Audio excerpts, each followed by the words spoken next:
Saudara-saudariku yang terkasih, hari ini Selasa 27 September 2022. Saya Romo Siga dari Paroki Santo Stefanus, Surabaya.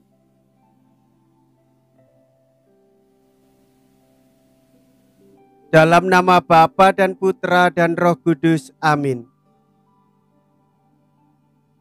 Gereja merayakan peringatan wajib Santo Vincentius a Paulo.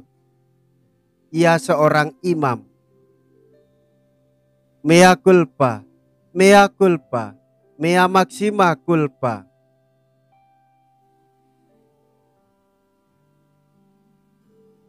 Marilah kita berdoa.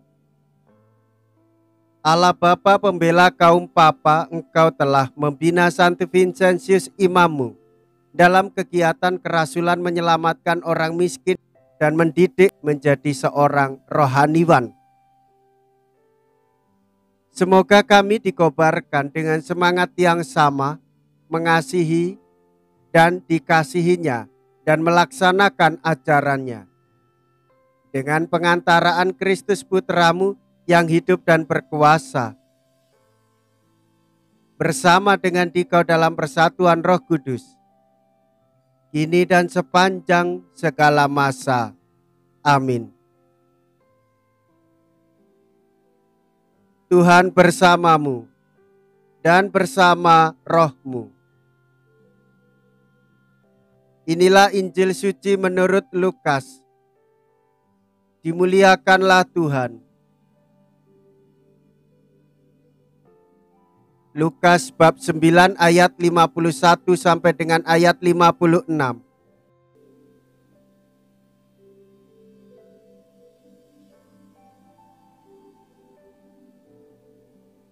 Ketika hampir genap waktunya Yesus diangkat ke surga, ia mengarahkan pandangannya untuk pergi ke Yerusalem.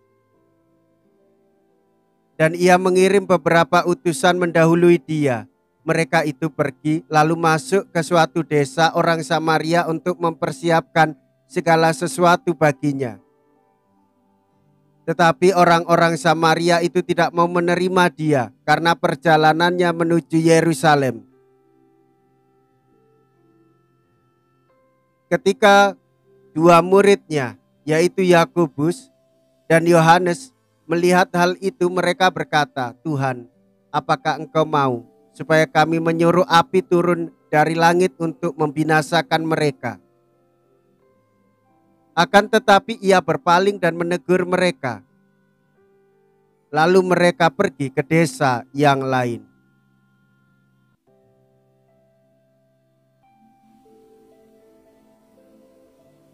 Demikianlah sabda Tuhan.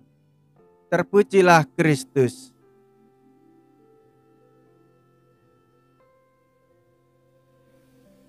Bapak, Ibu, saudara-saudariku yang terkasih, pada hari ini menjadi hari yang istimewa bagi para imam, sekaligus bagi para imam kongregasi misi dan juga para suster putri kasih. Kita bersama dengan gereja merayakan peringatan wajib Santo Vincentius a Paulo.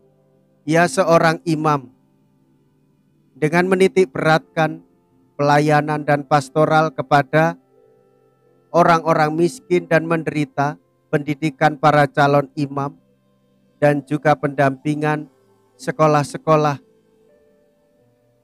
bagi para imam maupun dalam kehidupan bermasyarakat.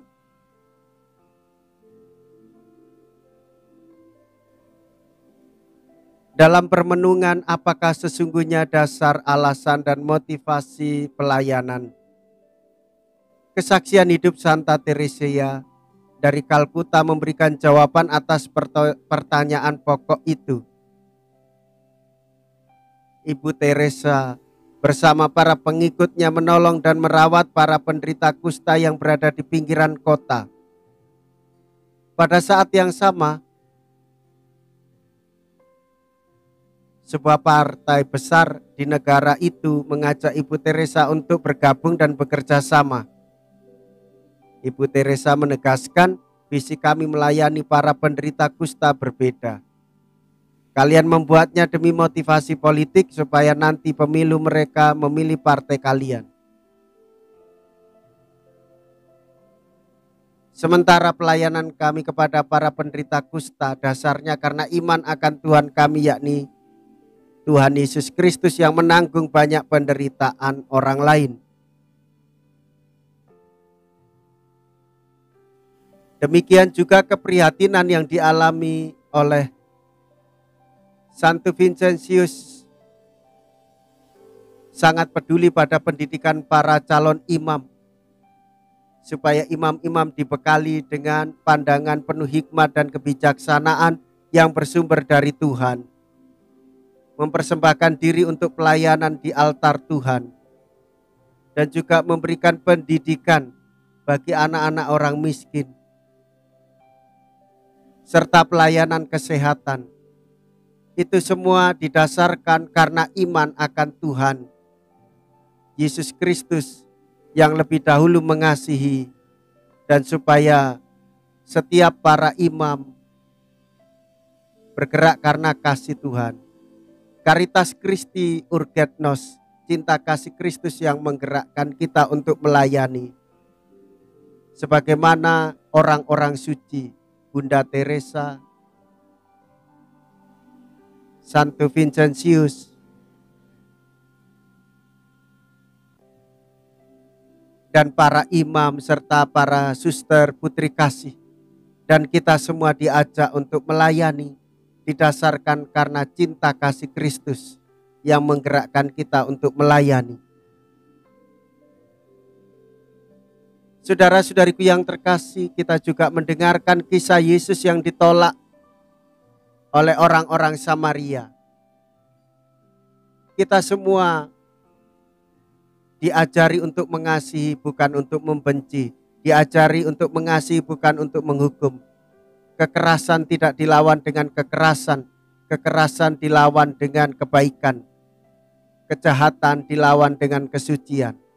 Sumber dan dasarnya adalah karena Tuhan Yesus sendiri yang mengajarkan kita untuk mengasihi.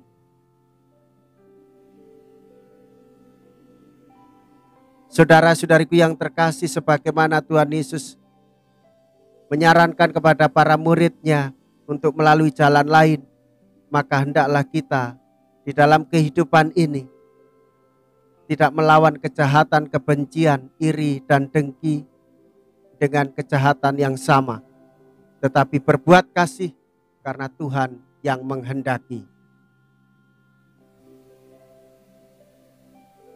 Marilah kita berdoa. Allah Bapa yang Maha Kuasa dan Kekal, kami bersyukur karena telah Kau perkenankan mendengarkan firman-Mu. Semoga firman-Mu yang telah kami dengar menghidupkan dan menghidupi kami, sehingga kami semakin mampu memuliakan Dikau di dalam kehidupan bersama di tengah masyarakat, dengan pengantaraan Kristus Tuhan kami. Amin. Tuhan beserta kita, sekarang dan selama-lamanya. Semoga Allah yang Maha Kuasa memberkati saudara sekalian, Bapa dan Putra dan Roh Kudus. Amin. Saudara-saudariku yang terkasih, pergilah. Ibadat sabda sudah selesai. Syukur kepada Allah.